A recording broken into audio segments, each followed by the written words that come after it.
حملت التقاليد الوطنية والإنسانية. لم يعد الحديث عن العلاقات الراسخة بين تركيا وذئاب داعش الإرهابيين مجرد شكوك وتكهنات،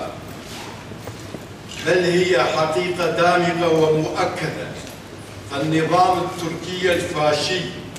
برئاسة أردوغان اختار التحالف مع التنظيم الوحشي، ولم يبخل لا هو ولا حزبه ولا نظامه العنصري على هذا التنظيم الإرهابي بأي مساعدة ودعم، بل الجندي التركي يقاتل مع الفاشي العنصري الداعشي الطائفي كتفا إلى كتف، محاولا إبادة مكونات شمال وشرق سوريا